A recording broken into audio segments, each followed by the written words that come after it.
Good afternoon, brothers and sisters. Tomasio here, and it is a Father's Day weekend, and happy Father's Day weekend to all those dads out there.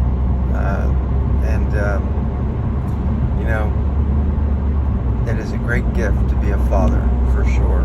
There's no question about it. And on my way to see my grandkids right now, so it never ends, fatherhood. So anyway, happy Father's Day to everybody. So today we're going to talk about the Latin Mass and medical cannabis, or in this case, spiritual cannabis. So pretty much people who are familiar with the Latin Mass understand that incense is very important in liturgy. And this goes right to the Bible.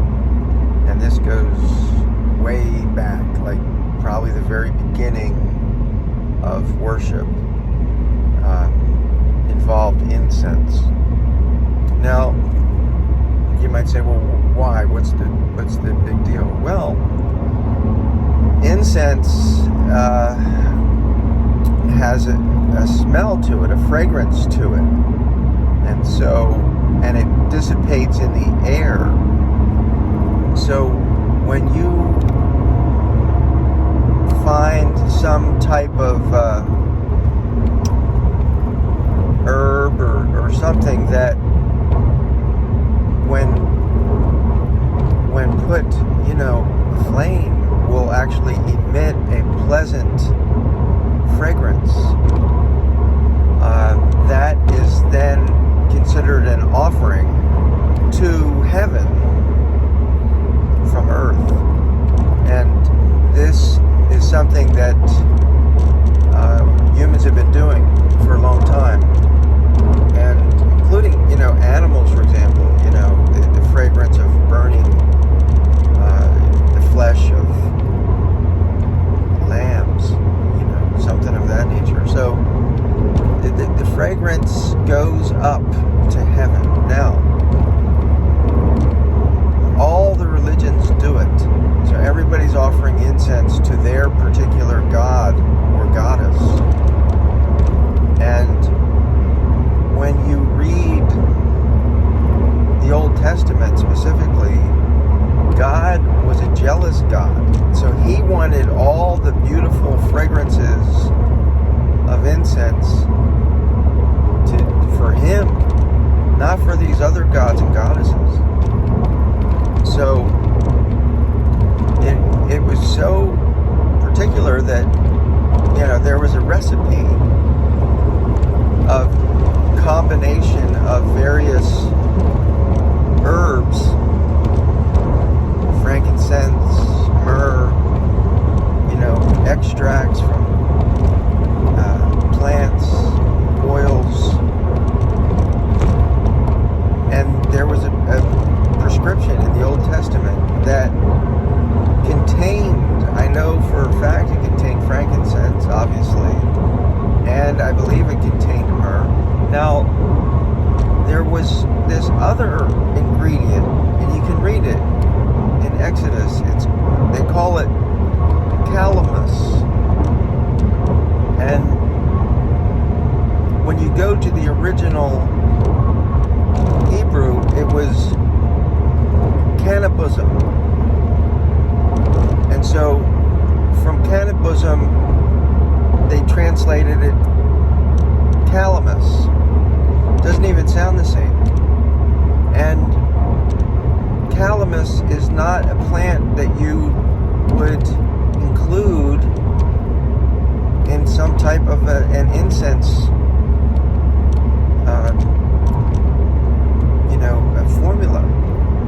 So the proper translation is cannabis.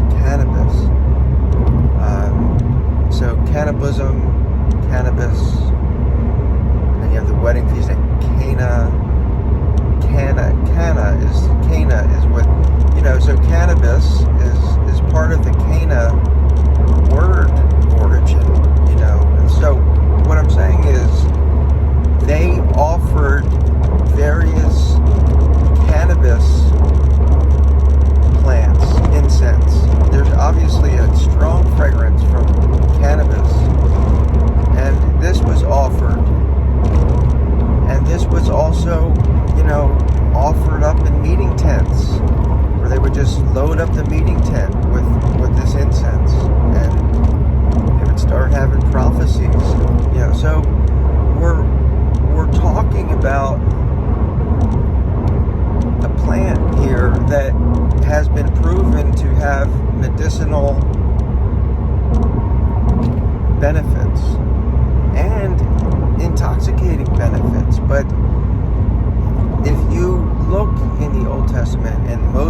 go in the meeting tent, it would be filled with incense. He'd come out,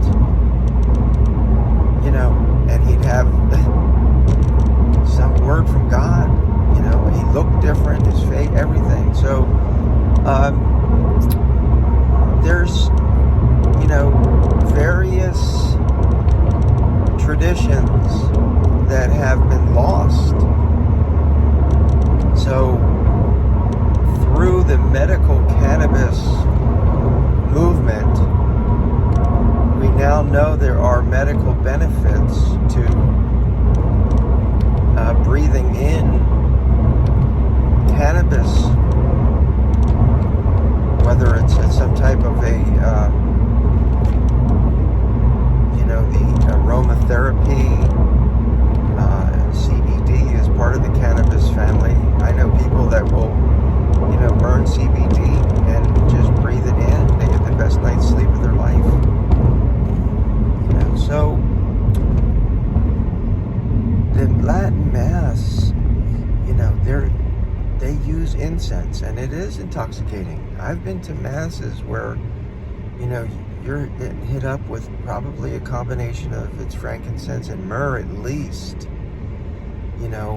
I don't even know exactly what they're using in a lot of the churches where they're doing the incense. So, just if you add cannabis to that, then you have what they did in the Old Testament. But for some reason, the church moved away from cannabis, and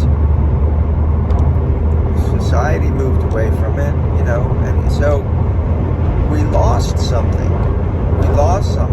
And now it's, being refound through the medical community. But really the true roots of it is spiritual. And the church really does have the right.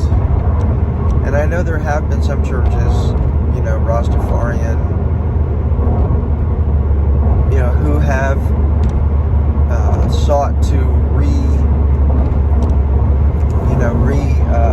introduce cannabis into these rituals, and so there's some protection has been granted, but the Catholic Church hasn't sought this, and so the Catholic Church has the obvious permission to use alcohol during their service and give it to minors through communion. So, they could make that exception for cannabis as well to a church like the Catholic Church, but they have to go back to the roots, go back to the Old Testament, and, then through the New Testament, I believe it's Hildegard, who had a healing ministry, would use cannabis in her healing. So it's a combination of oils, and cannabis is certainly one that is worthy to be included in healing type tinctures, incenses, aromatherapies, things of that nature, and certainly would not be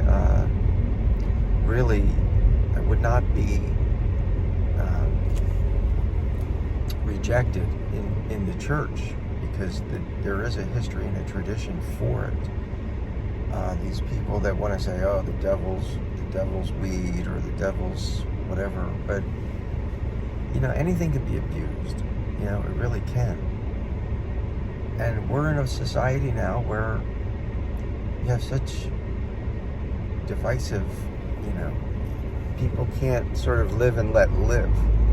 In other words, if you don't live like me, there's something wrong with you. We can't coexist. Well, that is really arrogance at its finest. That's really what that is. So anyway, no shame for people who are open-minded towards cannabis, the spiritual benefits of cannabis. There's no shame whatsoever. Matter of fact, you're very biblical And if the fruit, you know them by the fruit. So if the fruit is such that someone is able to be more holy or more loving or kind or charitable through the use of cannabis, then I think there's obviously a place for that in the traditions of the church and in Scripture as well. So, alrighty, thank you. Have an awesome day. God bless.